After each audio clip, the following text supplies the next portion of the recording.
Di masa itu, Buhairah kemudian mengatakan kepada anak buahnya yang berkhidmah di gereja, wahai semua anak-anakku, santri-santriku, aktivis-aktivis gerejaku, siapkan makanan paling enak. Ada orang spesial mau datang ke gereja kita.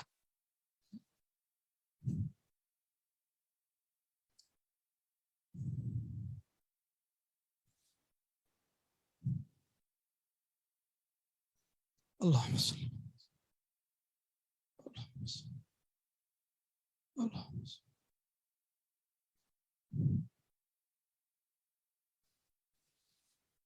Allahumma shalli.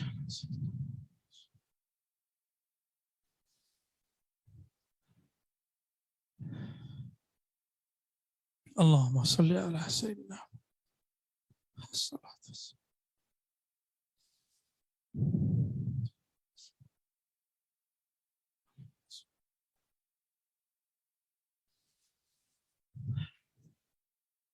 Buhairah pun berkata, aku telah menunggu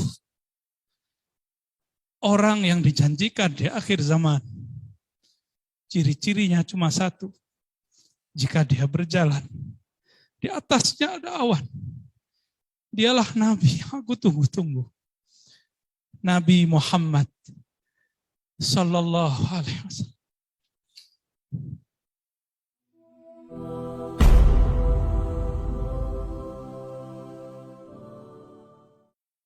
Assalamualaikum warahmatullahi wabarakatuh.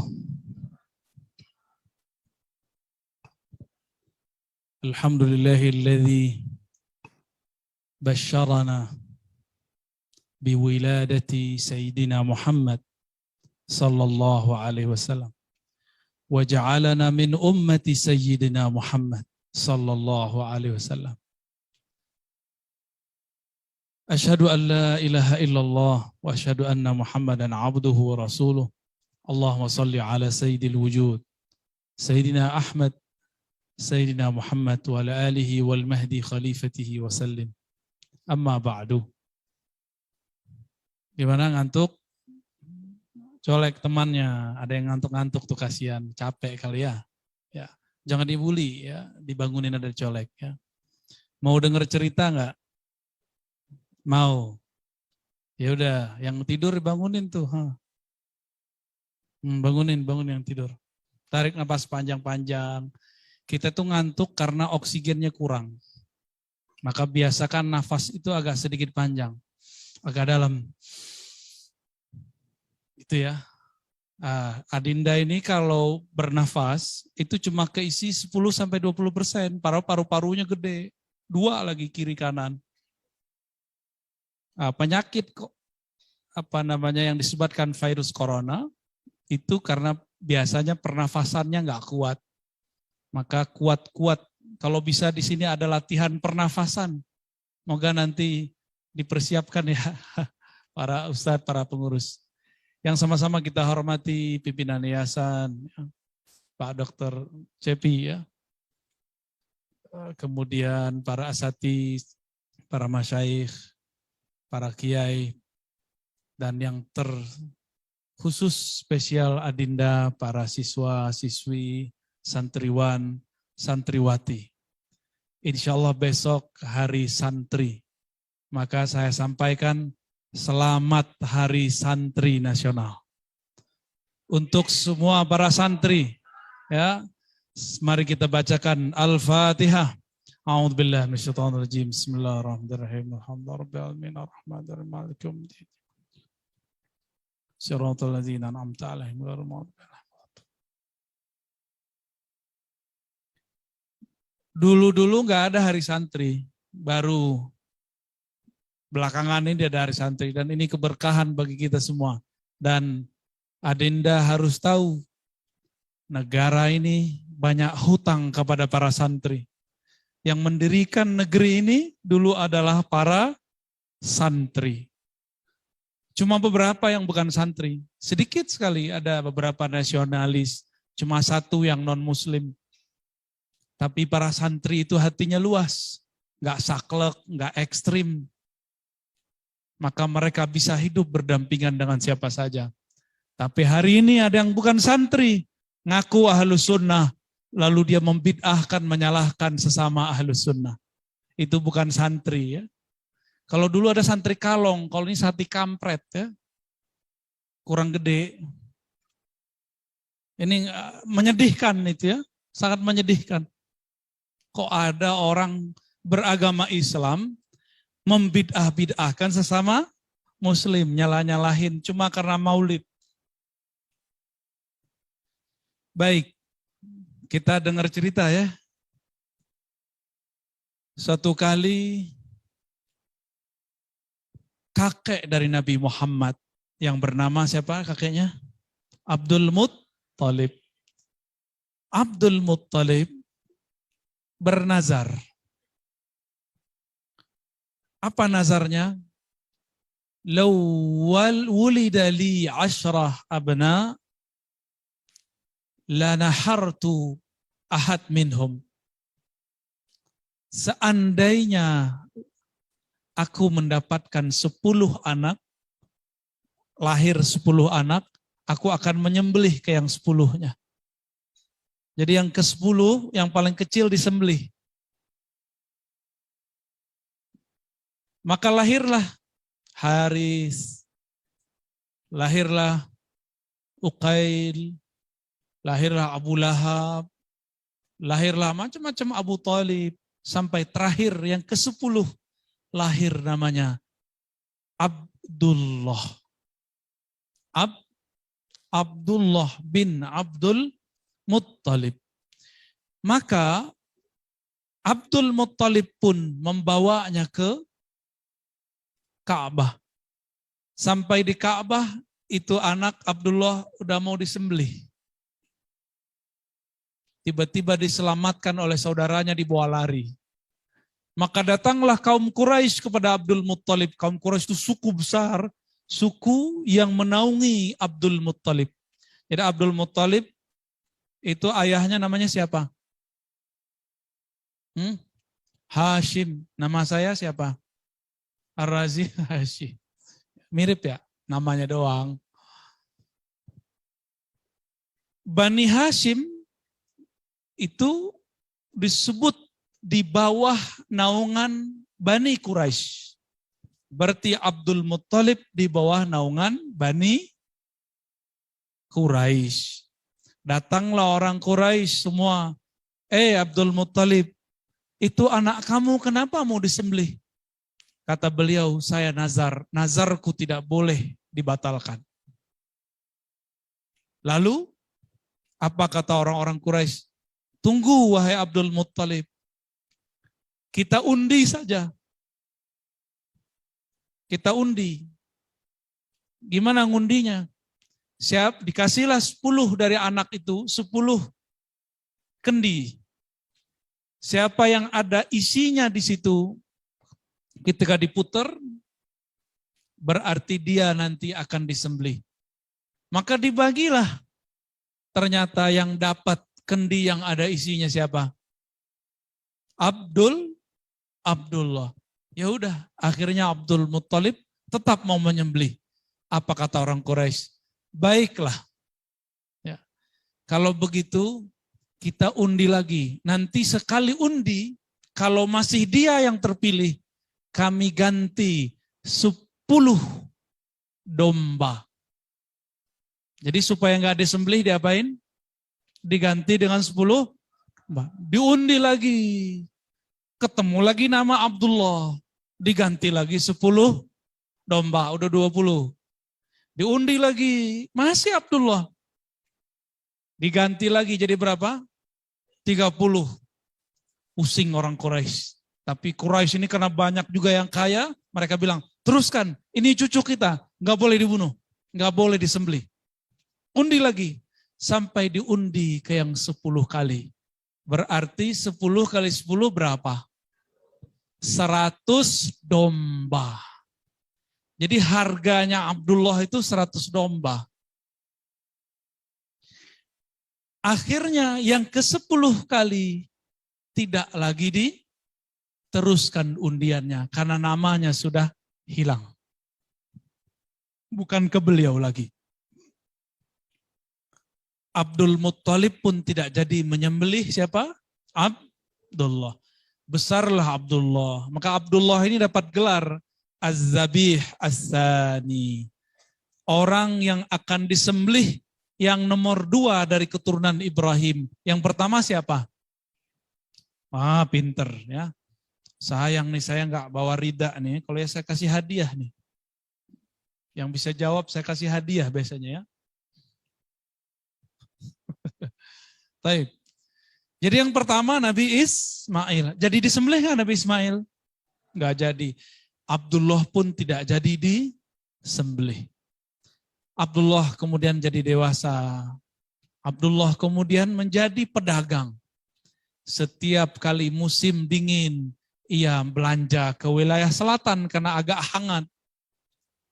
Ketika musim panas, dia berangkat ke utara, ke wilayah Syam, wilayah Suriah, bahkan ke wilayah Busra, ke wilayah Syam, dan berbagai wilayah di utara.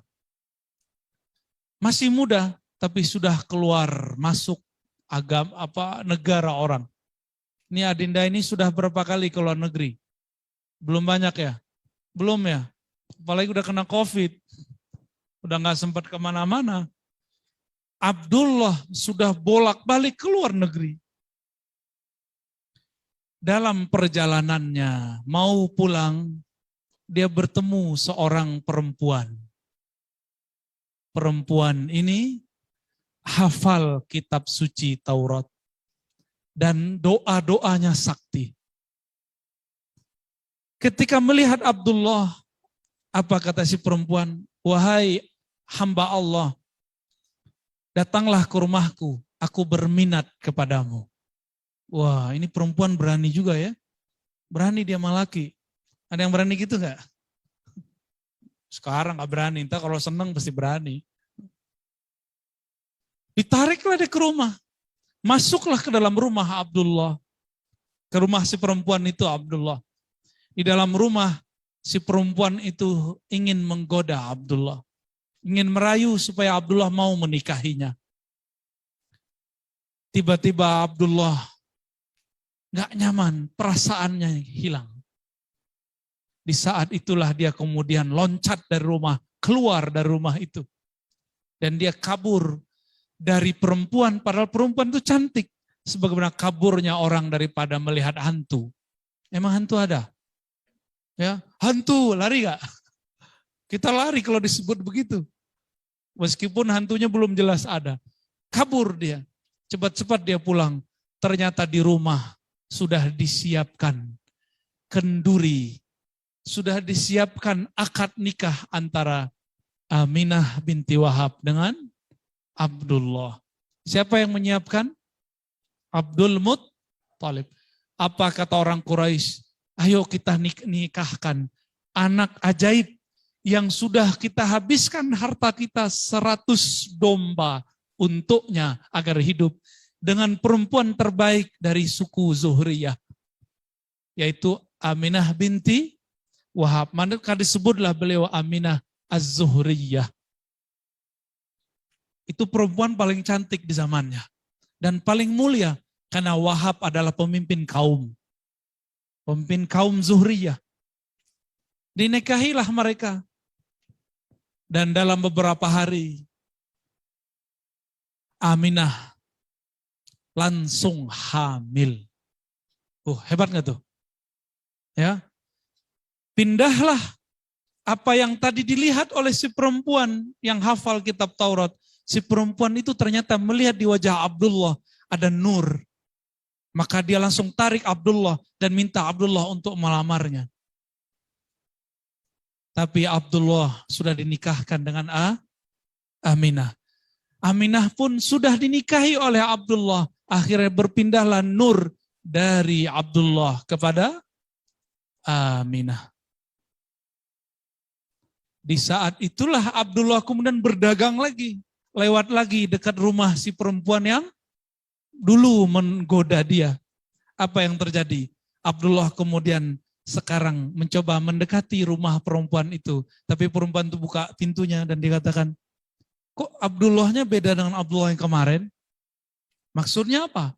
Jadi Abdullah nanya, Apa maksudmu? Aku adalah Abdullah yang engkau kemarin minta menikah. Jawaban daripada si perempuan. Beberapa hari yang lalu, ra'aitu fi wajhika nuran. Beberapa hari yang lalu aku melihat di wajahmu cahaya. Aku tidak tahu cahaya apa itu. Tapi aku ingat dalam kitab suci juga dikatakan bahwa seorang nabi akhir zaman, ayahnya mempunyai tanda cahaya di wajahnya. Tapi al-an ma ra'aitu fika. Zahaba anka nuruh. Sekarang nurnya telah pergi. Aku tidak berminat lagi kepadamu. Tutup pintu, dikunci sama dia. Abdullah pun jalan, bingung. Ada apa gerangan? Teruslah Abdullah bergerak. Beliau kemudian berdagang berbulan-bulan. Ternyata ajal pun datang. Di tengah jalan beliau wafat. Belum sempat pulang, belum sempat melihat istrinya hamil, belum sempat melihat anaknya dikandung, belum sempat melihat anaknya lahir. Abdullah sudah wafat. Jadilah Aminah ibu yang janda. Janda ditinggal mati oleh suaminya. Kira-kira adik-adik ini kalau begitu sedih nggak? Berarti Nabi Muhammad ini makhluk yang paling sedih sebenarnya. Tapi beliau bukan orang biasa. Allah ingin suatu rahasia yang lain. Nabi Muhammad disebut ummi, biar tiada yang mengajarinya. Seandainya Nabi Muhammad itu ada ayahnya, orang akan menuduh Nabi Muhammad itu diajarkan ayahnya. Maka Nabi Muhammad dibuat oleh Allah tidak punya ayah lagi. Setiap malam, setiap pekan, setiap minggu, setiap bulan, selama 9 bulan, Sayyidah Aminah setiap kali tidur bermimpi didatangi oleh makhluk-makhluk suci. Ada kalanya Nabi Adam, ada kalanya Nabi Nuh, ada kalanya nabi-nabi yang lain sehingga tidak disebutkan satu persatu. Ibrahim, Musa, Isa. Terkadang didatangi oleh malaikat dan malaikat membawa makanan. Ketika dulu Nabi Isa dikandung oleh ibunya Maryam, Maryam dimanjakan oleh makhluk-makhluk di langit dengan buah-buah dari surga. Maka Sayyidina Muhammad yang dikandung oleh Aminah pun dimanjakan oleh Sayyidina Jibril. Dibawakan buah-buah surga, dibawakan kenikmatan-kenikmatan surga. Meskipun Aminah tidak punya suami, tapi dia hampir tiap malam melihat keajaiban dalam mimpinya. Apa kata Nabi Adam ketika masuk ke dalam mimpi Aminah? Wahai Aminah, kamu sedang mengandung Sayyidul Alamin, penghulu alam semesta. Jika engkau melahirkannya, fasammihi Muhammadan, maka namakanlah dengan Muhammad. Besok-besok datang lagi Nabi Nuh dalam mimpinya. Apa kata Nabi Nuh? Wahai Aminah, kamu akan melahirkan penghulu para nabi dan rasul. Jika dia lahir, maka namailah Muhammad. Besok-besok datang lagi Nabi Ibrahim. Begitulah terus sampai beliau mau melahirkan. Ketika melahirkan, Allah kembalikan ruh Sayyidah Asiyah dan Sayyidah Maryam. Sayyidah Asiyah dan Maryam menjadi bidan mereka. Akhirnya lahirlah Nabi Muhammad tanpa berdarah-darah. Inilah keanehan di alam semesta. Apa kata Sayyidah Aminah? Ketika engkau aku lahirkan Muhammad, aku tidak melihat darah, tapi aku melihat cahaya. Cahaya itu tembus menerangi kaisar-kaisar, kekaisaran yang ada di Rum. Dinasti-dinasti yang ada di Persia. Dinasti Persia di zaman itu meliputi daerah Hijaz sampai ke Yaman, sampai ke Iran, ke Irak, sampai ke India. Semua terbuka, terlihat oleh Sayyidah Aminah. Ini saya mau tanya, kalau kita sekarang duduk di sini bisa ngelihat Malaysia nggak? Nggak bisa. Aminah saat melahirkan Nabi Muhammad melihat sekitar Arab, bahkan sekitar dunia. Ajaib nggak tuh? Karena yang dikandungnya sang ajaib, Nabi Muhammad Sallallahu Alaihi Wasallam. Lebih mulia Maryam atau Aminah? Lihat dulu siapa yang dikandungnya. Siapa yang dikandung Maryam? Nabi Isa. Siapa yang dikandung Nabi Sayyidah Aminah? Siapa yang mulia? Aminah atau Maryam? Aminah. Oke, paham? Maka adalah syair teman-teman dari Mesir ya. Semulia-mulia, senikmat-nikmat ibu, khairun nisa, sebaik-baik perempuan, itulah yang melahirkan Nabi Muhammad sallallahu alaihi wasallam ya. Dan Nabi kemudian mengatakan wulidtu makhtuna. Nabi Muhammad mengatakan aku terlahir sudah disunat. Ada nggak yang dilahir udah disunat? Ya, disunat umur berapa, Dek? Udah disunat belum? Belum ya? Udah ya. Ada yang belum disunat?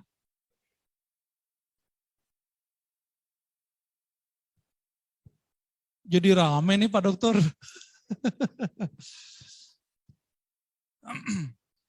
Bagi laki-laki wajib ya disunat, bagi perempuan tidak wajib. Ya, dianjurkan. Jadi kalau perempuan jangan ditanya, cuma dianjurkan. Apa kata beliau? Coba dihafalkan hadisnya. Wulidtu makhtuna. Aku terlahir sudah sudah dikhitan. Siapa nabi yang pertama kali dikhitan? Nabi Ibrahim pinter. Kita mau tanya, Yesus Nabi Isa dikhitan nggak? Tahu dari mana? Nabi Isa dikhitan. Kalian tahu nggak Yahudi dikhitan? Udah ketemu orang Yahudi belum? Belum. Sebenarnya di Indonesia ada sebagian keturunan Yahudi, tapi tidak populer. Indonesia menutup kat dengan Yahudi. Tapi sebenarnya ada keturunannya di sini. Mereka diam-diam, ya, karena orang Indonesia benci dengan Yahudi.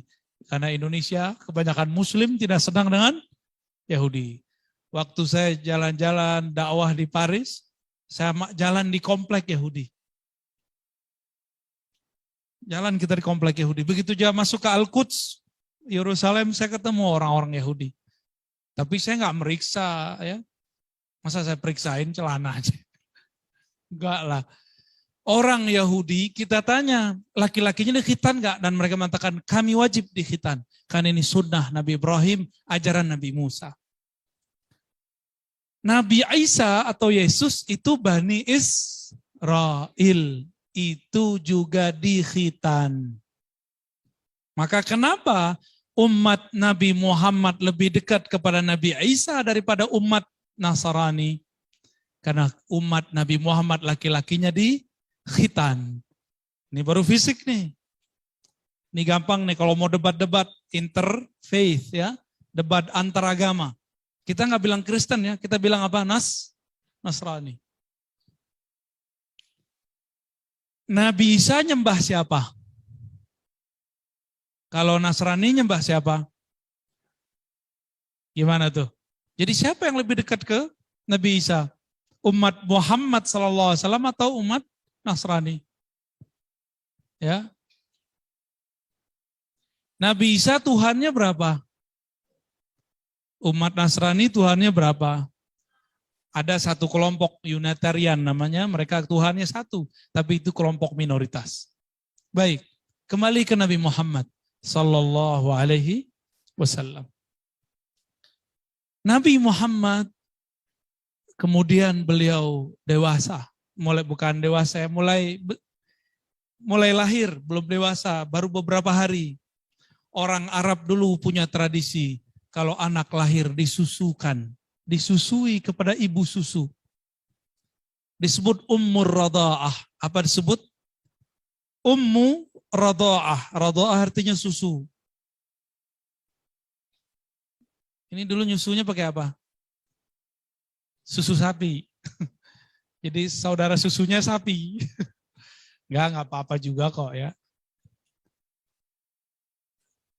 Ada tradisi begitu. Maka Nabi Muhammad kecil, diserahkan kepada ibu susu. Tapi ini panjang ceritanya sebelum dapat Aminah. Waktu itu ada pasar khusus untuk memilih ibu susu dan anak susuan. Itu pasar luar biasa rame. Datanglah ibu-ibu muda dari mana-mana dengan suaminya. Datang juga seorang orang-orang Mekah ke tempat itu dengan anak-anaknya. Nabi Muhammad ini karena beliau yatim. Berarti ibunya janda dan tidak punya kekayaan. Berarti disebut miskin. Enggak ada yang minat dengan si anak ini karena bayarannya kecil. Bayarannya kecil. Setiap ada ibu bawa anak, dia bawa dinar dirham banyak. Berebutlah orang untuk mengambil anak itu. Datang lagi ibu dari gang mana, dari bukit mana, semuanya ada yang ngambil. Ibu susu yang datang dari luar kota Mekah ingin mengambil semua. Tapi semuanya tidak ada yang cocok dengan Nabi Muhammad. Ada satu kali dicobain Nabi Muhammad ke seorang ibu, beliau nggak mau. Bahkan si ibu juga nggak minat. Duit dikit. Pindah lagi ke ibu yang lain, Nabi Muhammad juga nggak mau. Si ibu susu calonnya juga nggak mau. Terakhir sisalah satu orang, dia pernah pulang nggak bawa apa-apa, ya sudah itu aja yang dibawa. Si Muhammad bin Abdullah bapaknya sudah gak ada. Dibawalah semua ibu-ibu susu sudah berangkat ke kampung Sa'diyah, ke kampung mana-mana. Mereka sudah berangkat dari tengah siang. Ini sudah hampir sore, tapi belum dapat juga. Maka diambillah oleh Halimah Sa'diyah anak yang ini. Anak dari Aminah yang bernama Muhammad. Diambillah ini anak. Dan dikatakan bayarannya nggak banyak, Neng, nggak apa-apa ya, nggak apa-apa, ya dibawa aja. Halimah itu perempuan yang kurus, ontanya juga kurus. Sedangkan ibu-ibu yang lain badannya gemuk-gemuk, ontanya gemuk-gemuk. Kira-kira kalau orang gemuk, mohon maaf ya, mohon maaf yang gemuk, jangan ngerasa. Yang gemuk sama yang kurus lari duluan mana nyampe? Serius, jangan tersinggung ya. Tapi kalau kedinginan, yang kurus menggigil. Yang gemuk, enak dia. Ya. Bener. Kalau siang-siang, yang kurus nggak kegerahan. Yang gemuk, ngipas mulu. Ya nggak apa-apa ya, salah kalian banyak makan. Halimah Sa'diyah badannya kurus, ontanya pun kurus. Dia bawa itu anak pakai onta yang khusus. Yang duluan ontanya gemuk, ibu susunya gemuk. Biasanya orang baru melahirkan gemuk gak? Tanya ibu-ibu yang sudah pernah melahirkan. Benar Bu ya? Bapak-bapak yang udah punya istri melahirkan, benar. Biasanya ibu-ibu, istri-istri pada gemuk. Tuh gara-gara kalian tuh ibunya jadi gemuk. Tapi Halimah Sa'diyah melahirkan anak, dia tetap kurus. Maka dia berjalanlah tanpa dia sadari. Dia sudah berpas-pasan dengan orang yang tadi jalan duluan. Bingung dia, lah kenapa kok bisa duluan? Secara zahir dia kurus, ontanya kurus. Secara batin dia membawa Sayyidul Alamin, penghulu alam semesta. Girangnya onta, karena onta mengerti siapa yang dibawa. Apa kata Nabi setelah Nabi besar? Nabi mengatakan, tidaklah ada makhluk di bumi dan di langit, kecuali dia mengenalku. Dari kecil sampai besar, semua makhluk mengenal Nabi Muhammad. Maka onta ini mengenal Nabi Muhammad. Jadi ternyata onta ini dari tadi, waktu di Mekah, setiap kali Halimah mendekat kepada seorang anak, ontanya gerak-gerak terus nggak mau. Ketika mendekat ke Nabi Muhammad, ontanya langsung mendiluk dan dia ingin bersama Nabi Muhammad. Jalan terus itu onta. Cepatnya bukan main, bagaikan angin kalau nggak disebut kilat. Tiba-tiba sekejap sudah sampai di kampung Sa'diyah. Heranlah Halimah, saya bawa anak apa ini? Kok cepatnya bukan main?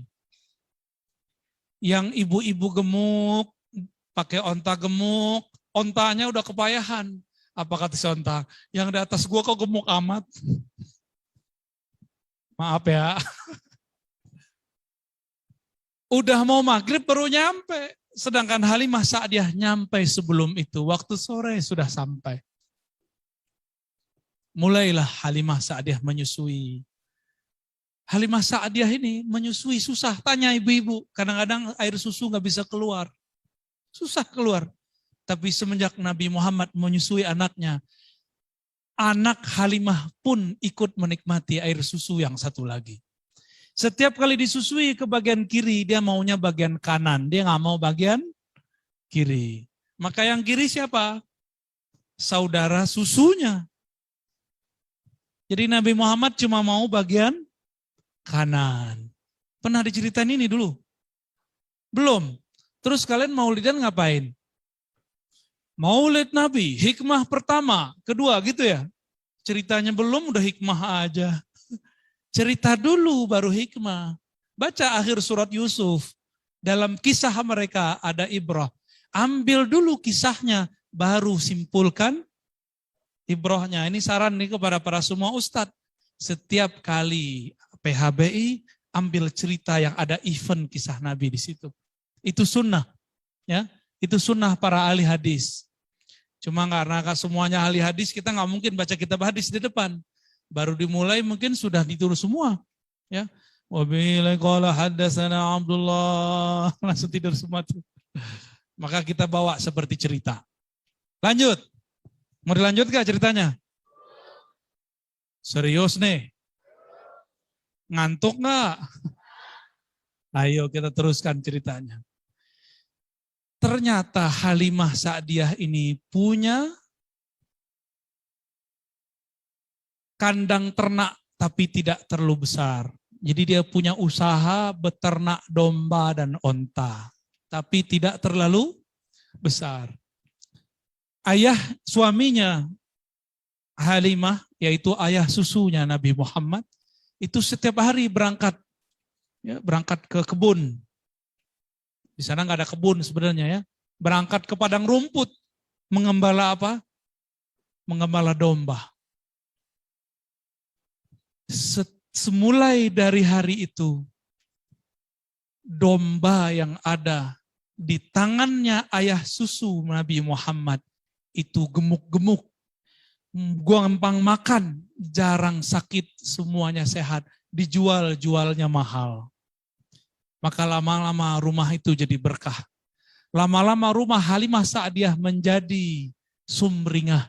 Senyum tiap hari, mereka tidak pernah miskin. Mereka tidak pernah kehabisan uang. Mereka tidak pernah kehabisan susu di rumah. Mereka bahkan kelebihan susu.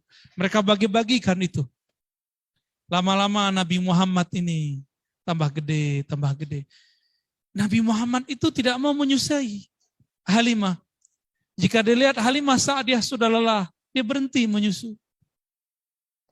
Kecil sudah pengertian. Dia menyusu hanya syaratnya aja. Lama-lama makin besar, seperti anak-anak.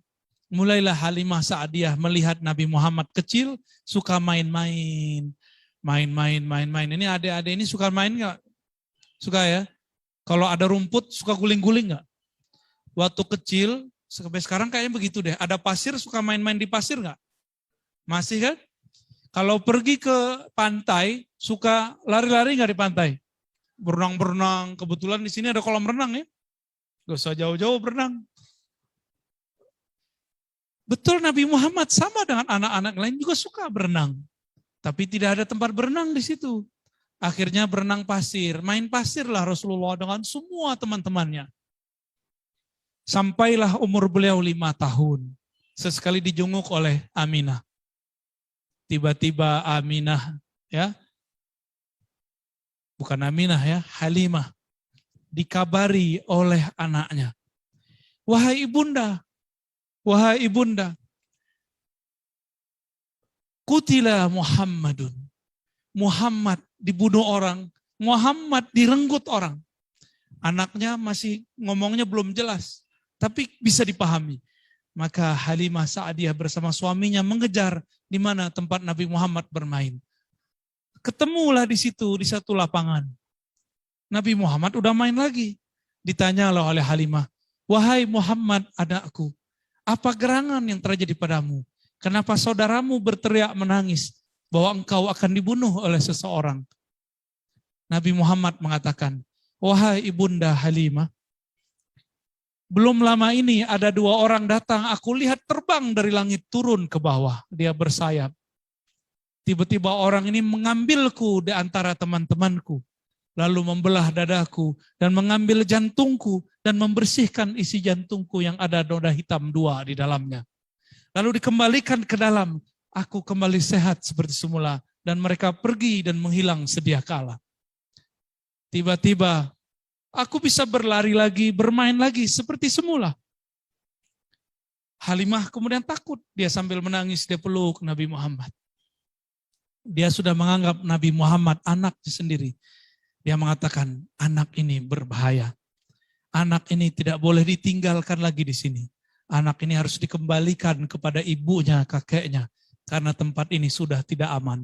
Maka besok Halimah Sa'diyah dengan berat hati mengantarkan anak tersayangnya, anak susuannya kepada Aminah dan kakeknya Abdul Muttalib. Sampailah di Mekah. Diceritakanlah semua kejadiannya. Maka Aminah pun bercerita, betul anak ini spesial. Dulu waktu aku melahirkannya, aku melihat cahaya keluar dari badanku. Itu cerita dari siapa? Halimah dan Aminah. Jadi 2 ibu sudah menyaksikan bahwa anak ini luar biasa. Sallallahu alaihi wasallam. Sampailah kemudian Nabi Muhammad agak sedikit dari anak-anak menjelang remaja.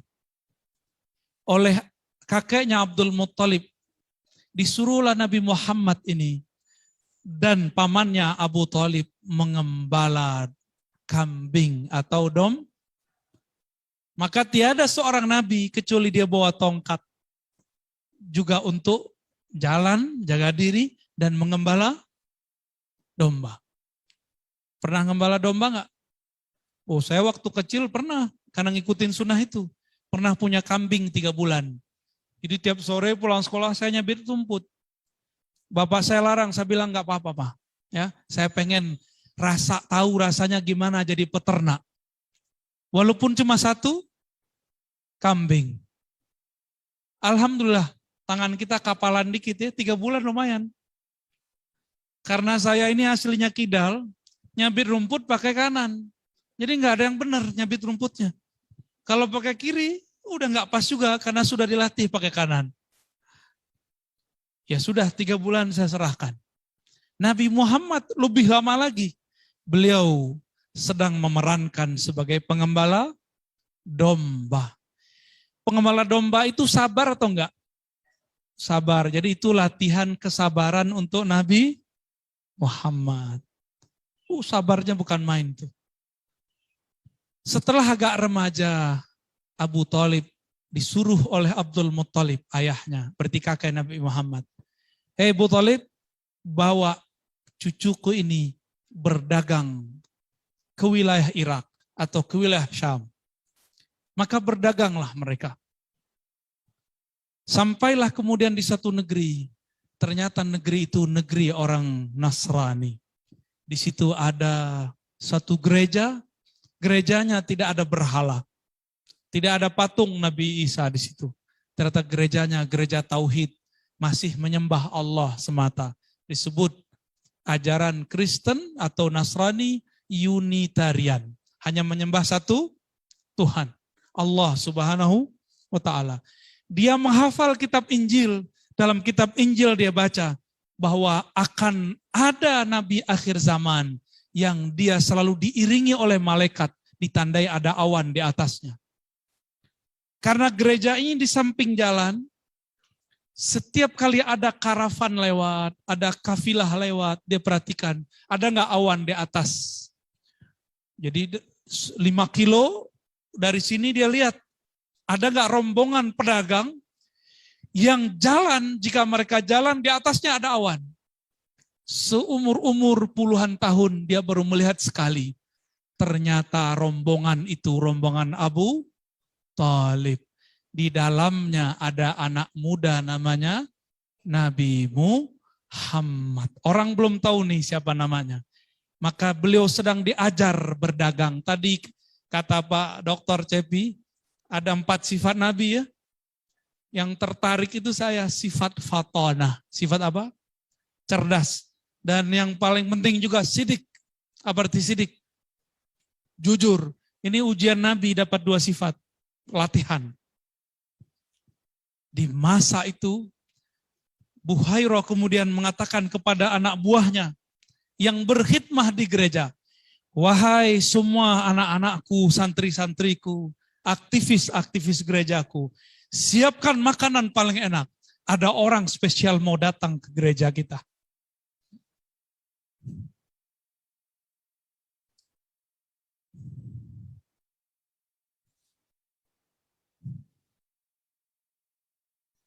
Allahumma sholli. Allahumma sholli.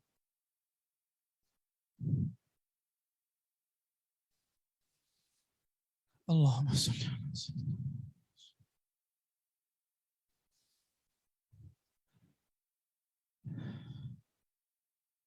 Allahumma sholli ala sayyidina.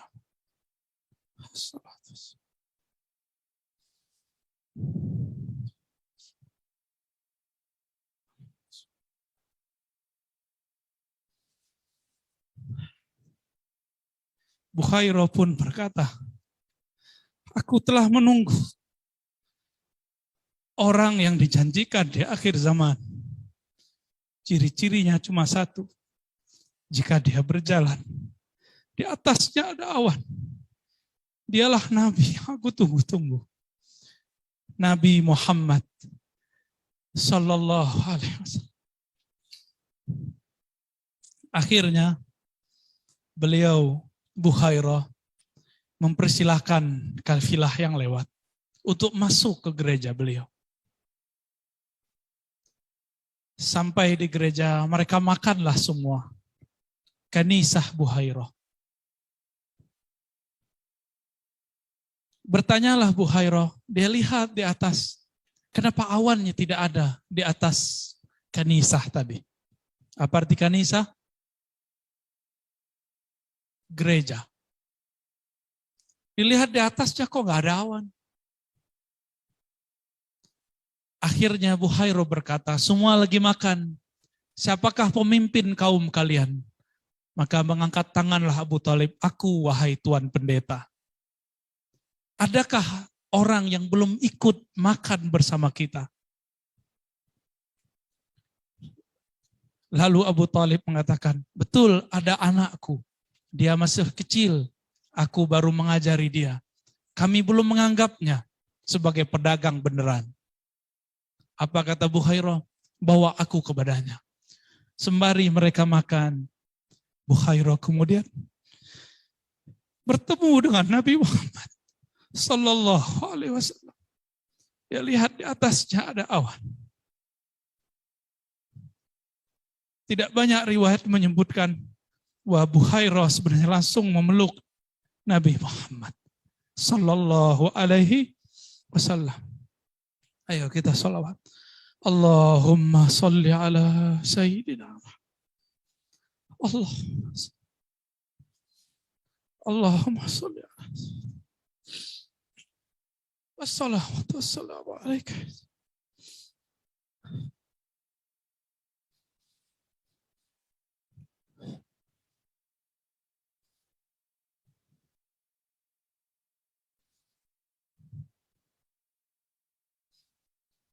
Wassalatu wassalamu alaika.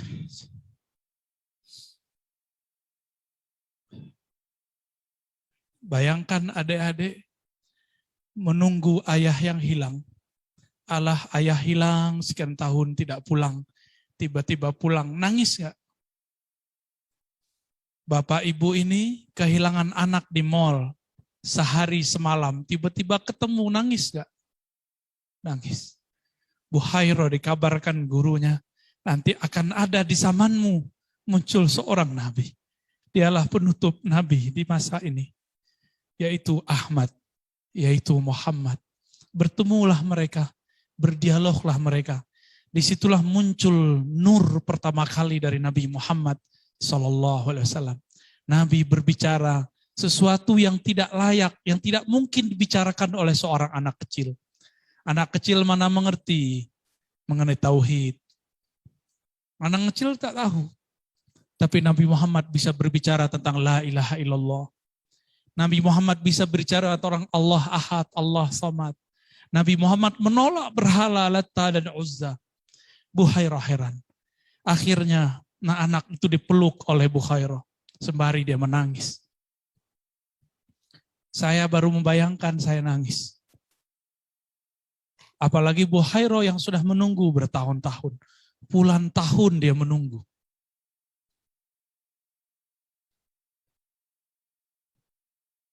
Akhirnya Abu Khairah mengatakan, wahai Abu Talib, hazal gulam nabiyun.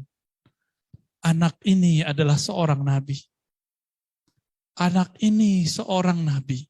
Ini adalah penghulu alam semesta. Penutup semua para nabi dan rasul.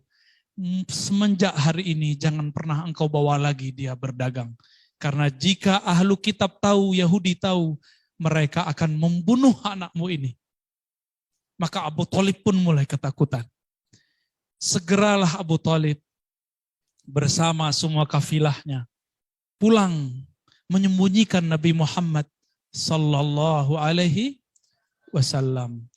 Berarti Nabi Muhammad sudah dikenali sebagai nabi semenjak kecil. Siapa yang mengenali? Buhairah. Siapa lagi? Abu Talib.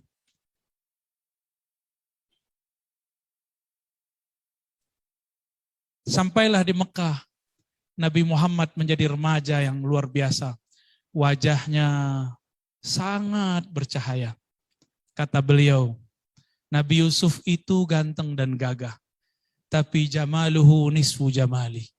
Gagahnya Nabi Yusuf baru separuh gagahku. Kebayang, adinda yang perempuan. Artis paling cakep siapa? Aktor, artis, penyanyi paling cakep siapa? Bukan yang di sini. Ada ya. Kalau dia lihat, pernah nggak kalian melihat, nih lagi konser, di zaman sebelum pandemi, artis muncul, lalu ada yang berteriak histeris, pingsan. Pernah lihat nggak? Pernah. Di sini? Bukan.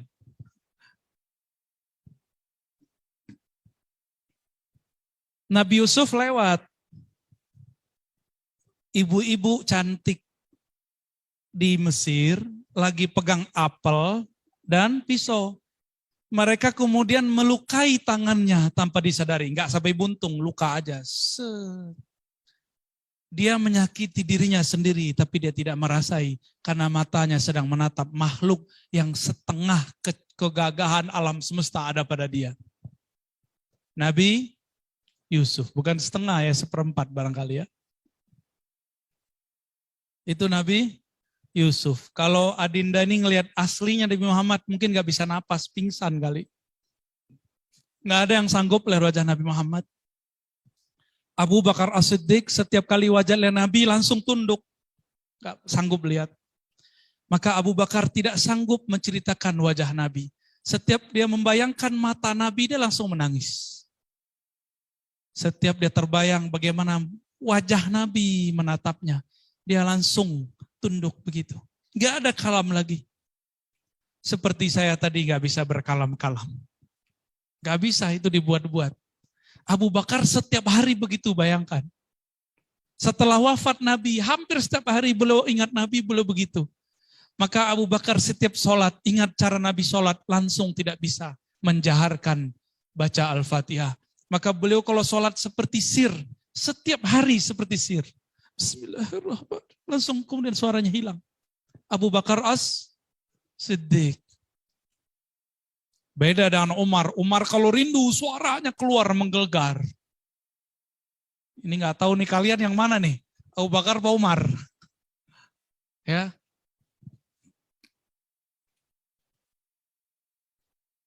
Nabi Muhammad beranjak muda. Ini bagian terakhir yang mau saya ceritakan. Terjadilah banjir di Mekah. Jadi Mekah itu pernah banjir beberapa kali. Ketika terjadi banjir, Hajar Aswad yang dulu belum terlalu hitam, tapi karena banyak berhala, kemudian menjadi hitam. Disedot itu dosa semua orang yang musyrik.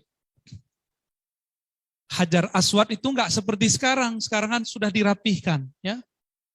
Kalau kayak foto kayak udah dilaminating, itu apa sih namanya itu? Batunya itu sudah dirapiin. Dulu batunya jatuh karena banjir. Berdirilah semua kaum, masing-masing merasa dirinya, kelompoknya paling kuat. Mereka ingin mengangkat ke tempat semula, tapi tidak ada satupun yang berhasil.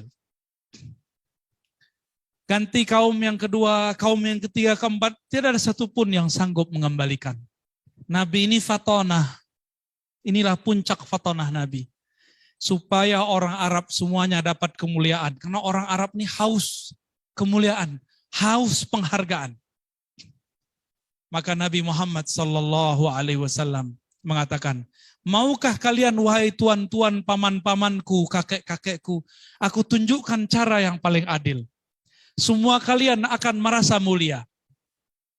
Ambillah kainku ini, diambillah ridanya beliau. Ya. Kemudian ditaruh di lantai. Pindahkanlah batu itu. Bahkan di riwayat lain tidak pakai rida. Kita angkat sama-sama.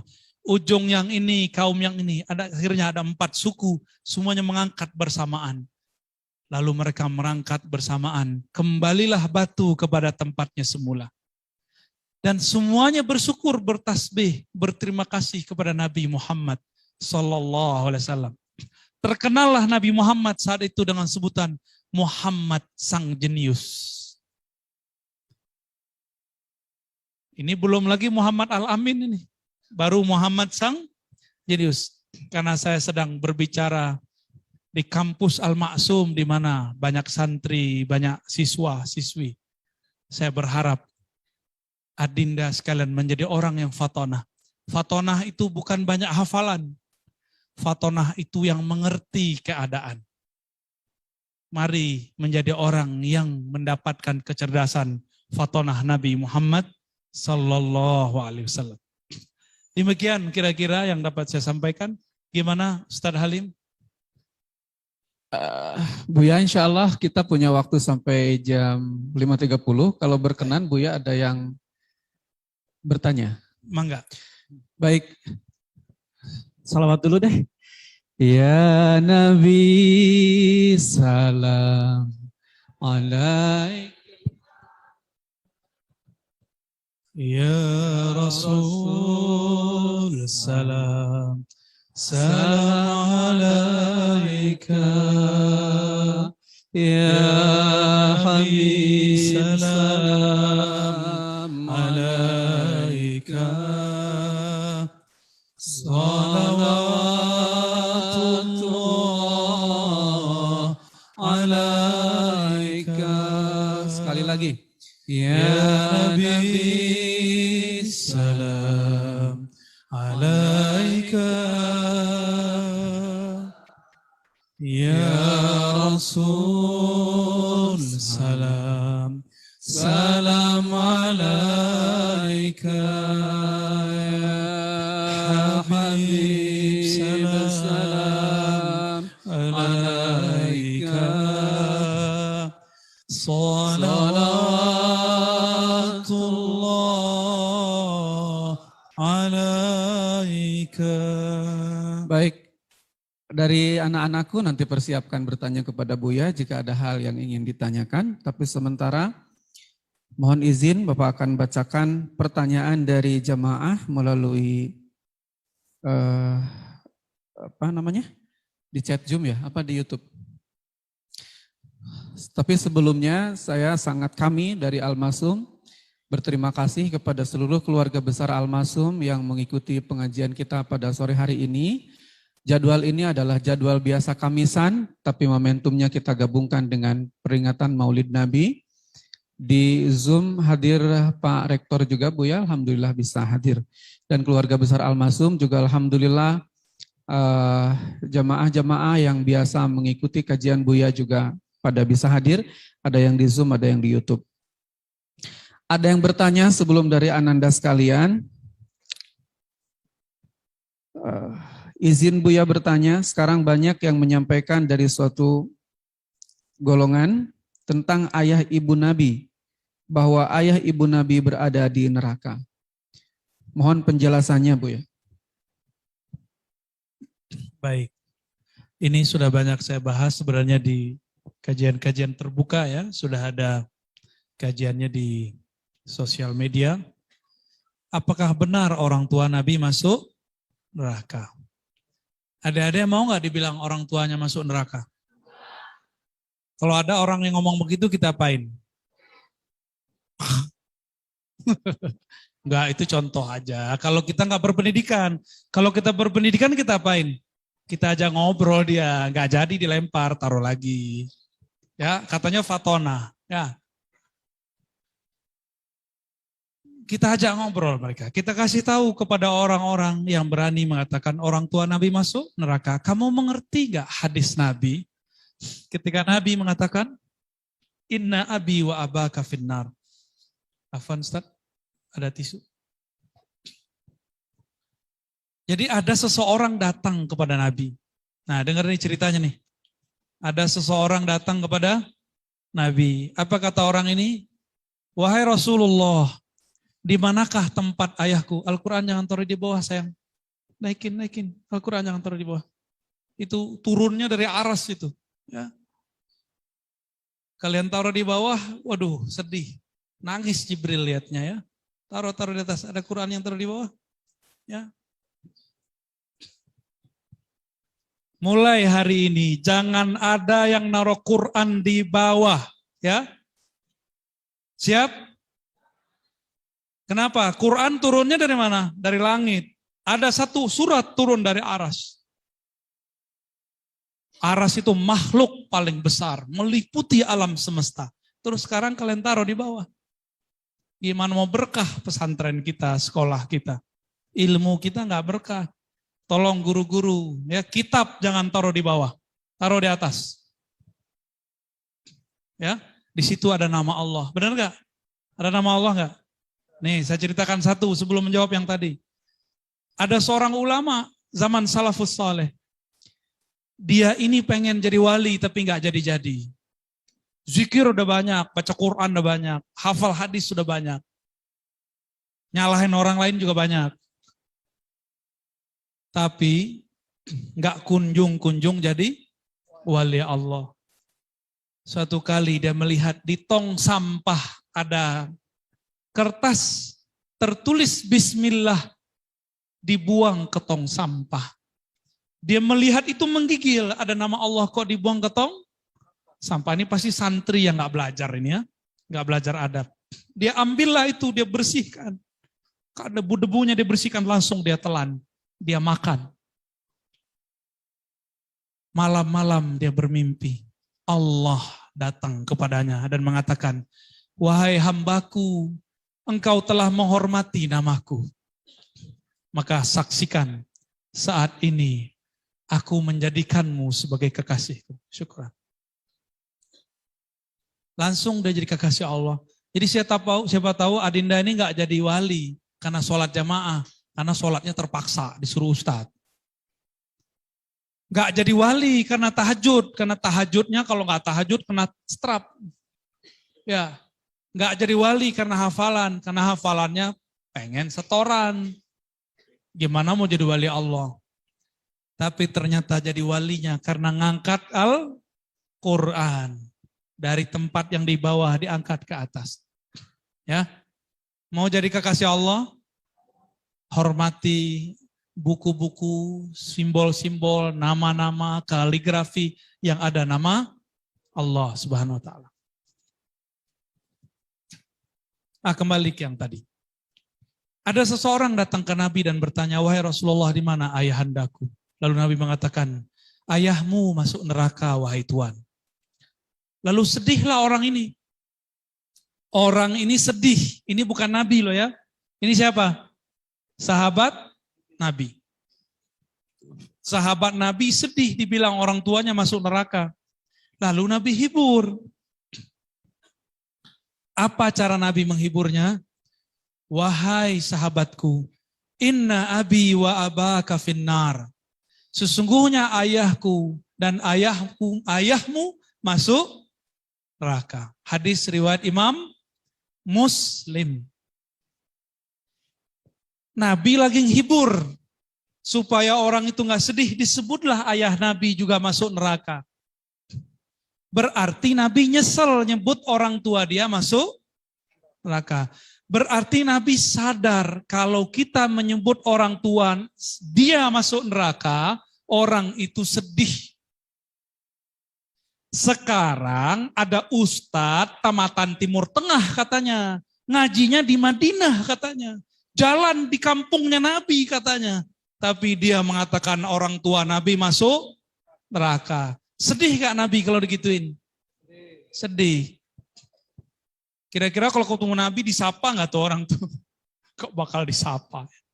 Al-Wahsy bunuh Sayyidina Hamzah. Taubat. Apa kata Nabi? "Wahai Wahsy, aku tahu engkau taubat, tapi tolong jangan duduk di depanku. Duduklah di belakang." Al-Wahsy setiap ingat itu beliau nangis. Maka dia duduk di belakang orang, di belakang tembok, di belakang tiang. Supaya tidak dilihat oleh Nabi. Karena Nabi kalau ingat dia, ingat pamannya terbunuh.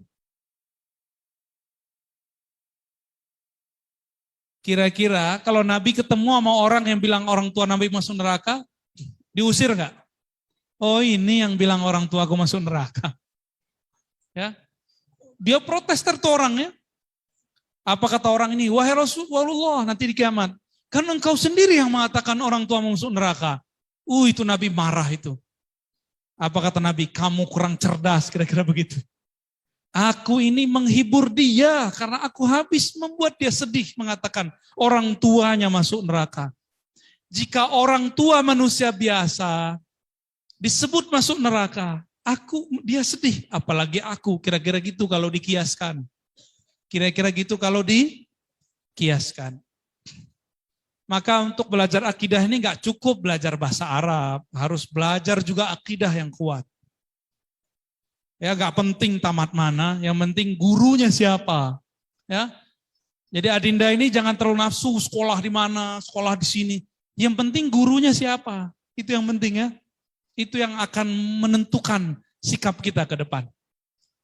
Jadi orang-orang yang mengatakan orang tua Nabi masuk neraka, pertama dia tidak mengerti hadis, yang kedua dia tidak menguasai ilmu akidah, yang ketiga dia kurang ajar kepada Rasulullah Sallallahu Alaihi Wasallam.